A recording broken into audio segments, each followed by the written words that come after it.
You put the bag in, you press the button, and for a few seconds, nothing. Then, pop! A pause. Pop, pop! Suddenly, pop, pop, pop, pop, pop, pop, pop, pop, pop. A whole bag of popcorn out of a handful of hard little pebbles you could not have eaten a minute ago. Two mysteries here, and most people can't explain either one. First, why does corn explode like that when basically no other food does? And second, how did that box cook it with no flame, no burner, nothing hot inside at all? Here's the beautiful part. It's the same answer to both. And the answer is water. Here's the secret about a microwave that changes how you see it. A microwave oven doesn't really heat food. It heats water, specifically. Think about it. The plate comes out cool, but the food on it is steaming. The bowl's edge is fine, but the soup is lava. That's not random. A microwave is a water-seeking machine. Wherever there's water, it dumps in heat. Wherever there isn't, it mostly leaves things alone. Your food gets hot because your food is full of water. Way more than you'd think. So the real question becomes, how does this box pour heat into water, and only water, without touching anything with a flame? For that, we need to meet the invisible thing doing the work. Inside that oven is a part called a magnetron, and its only job is to make waves, invisible ones called microwaves. Now you already know one kind of wave like this, light. Microwaves are cousins of light, same family, just a longer, lazier wave you can't see. And these particular waves have one very special talent. They are exactly the right size to grab onto water. The magnetron fires these waves into the metal box, where they bounce around, off the walls, off the floor, off the ceiling, filling the whole space, passing right through the glass plate and the paper bag like they're not even there, until they hit the water. So what happens when a microwave meets water? This is my favorite part. A water molecule is a tiny, lopsided thing. It has a slightly positive end and a slightly negative end, like a microscopic magnet. And a microwave is a wave of pushing and pulling that flips its direction back and forth incredibly fast, about 2.5 billion times every second.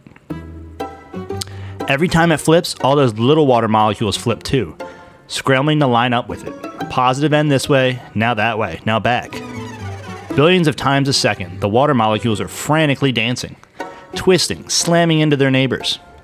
And here's the thing, that jostling, that frantic bumping around, that is heat.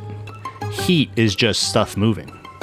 Make the water molecules dance hard enough, and the water gets hot. The microwave never warmed up anything.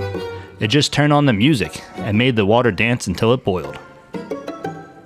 Now we can solve the popcorn, because a popcorn kernel is the perfect trap. Inside that hard, shiny shell is a little bit of starch, and one precious drop of water, sealed in tight. That shell is strong, and it's waterproof. It's basically a tiny pressure cooker. So the microwave fires in, finds that drop of water and makes it dance, hotter and hotter, until it boils and turns to steam. And steam takes up way more room than water. The steam wants to expand, to escape, but the shell won't let it. Pressure builds and builds and builds until the shell can't hold it for one more second, and it explodes. The shell bursts. The pressure releases all at once, and the soft starch inside puffs up and turns inside out into that fluffy white cloud. That's the pop. Every single piece of popcorn is a tiny steam explosion.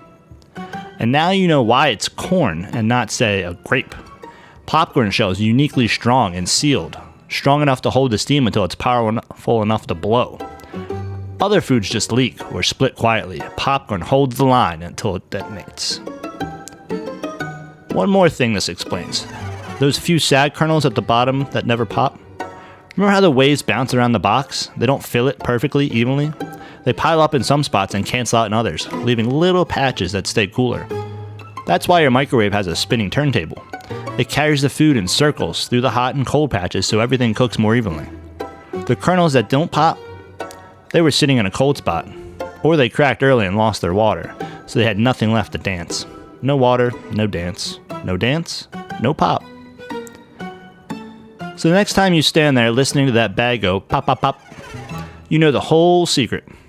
Invisible waves, the exact right size to grab water, flipping billions of times a second, making the water inside each kernel dance so hard it flashes to steam and blows the shell apart.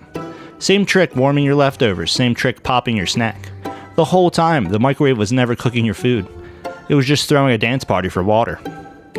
If you like this one, hit subscribe.